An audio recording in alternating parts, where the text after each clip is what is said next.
Hey guys, it's Chelsa Messenger with Picks and Parlays. We're talking college football, a huge SEC matchup between Georgia and Alabama. Now through October 19th, we've got a promo code UPSET if you want to save 15% off anything on picksandparlays.net. Alabama was favored at -7.5. Now it's down to 4 because head coach Nick Saban has coronavirus, which is a big development when the head coach of your team has to be coaching meetings and practice via Zoom. So we're in this brave new world of handicapping sports in the COVID era. We've got Sean Higgs joining us.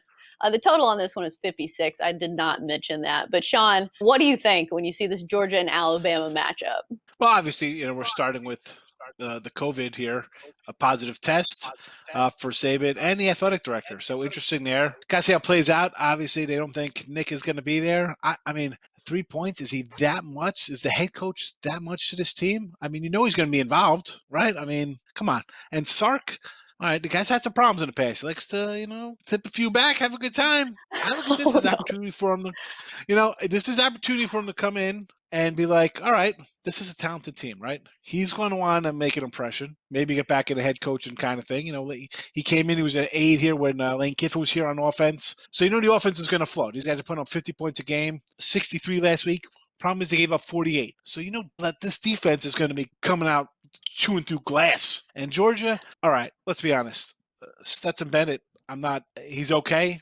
I mean, the defense is what's really carrying them there. Are they ready? You beat a couple teams. Are you ready for like NFL guys coming to town? Because this is an NFL offense, right? I mean, like you got NFL running backs, you got NFL wide receivers, you got NFL linemen, possible drafted NFL quarterback. This is different than what you've just played against. And now your game manager quarterback is playing against a team where I don't think you're stopping this run game. I don't think you're stopping this passing game. I think Bama's going to put up 30 plus, and that's going to be a good defensive game for you. 4, I mean, I would have laid the 7 with a healthy Saban. I think it's a double-digit win. I think Georgia's, we knew coming in they're going to have some QB issues. Who are they going to settle on? And let's be honest, who's Alabama have trouble with in the past? You're talking, and I said this, I actually got this game as a premium play, people, so don't buy the premium play. It'll say SEC, Georgia, Alabama. Don't buy it if you're watching it for free. I said in my write-up here, this isn't Lawrence or Deshaun or Tebow or Johnny Manziel or Cam Newton or whoever. This is not one of those kind of quarterbacks who typically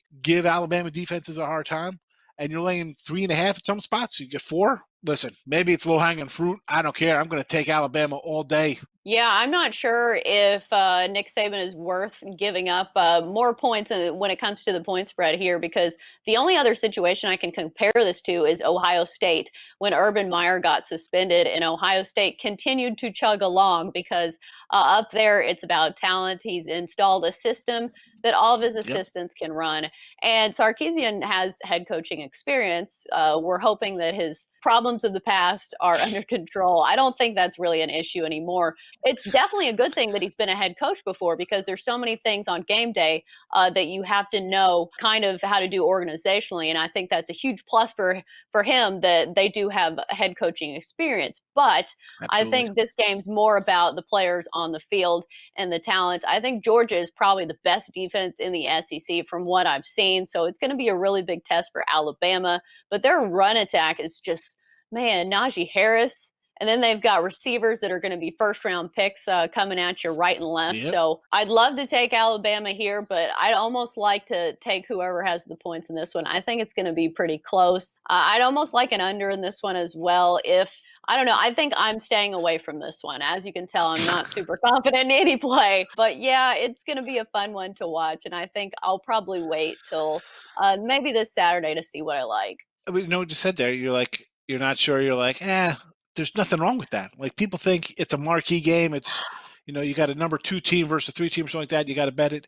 You don't have to bet every single game, people. You don't like Oh, it, I'm just sure watch the I game. will, just not You right know, this second because exactly. Like you could jump in game, all of a sudden it's, somebody, Georgia jumps out to a 14-0 lead, and all of a sudden you get Alabama as at even money or something. You're like, hell, I'm coming down Alabama. They're going to put some points up. I mean, the only thing that scares me about Alabama is that their defense is not the defense that they've had in the past. Normally, they're lockdown defense and they really run the ball But this is an Alabama offense that actually scores points at will, and their defense gives up points, to say the least. I don't think this Georgia offense is going to present as big of a problem to Alabama as Ole Miss did, just because Alabama's always struggled to contain mobile quarterbacks, and I don't think Stetson Bennett's really that. So I Exactly. don't know. It's going to be a fun one to watch for me. All That's right. going to do it for our college football talk here on Picks and Parlays. Good stuff from Sean Higgs. As usual, Sean, thanks for joining us.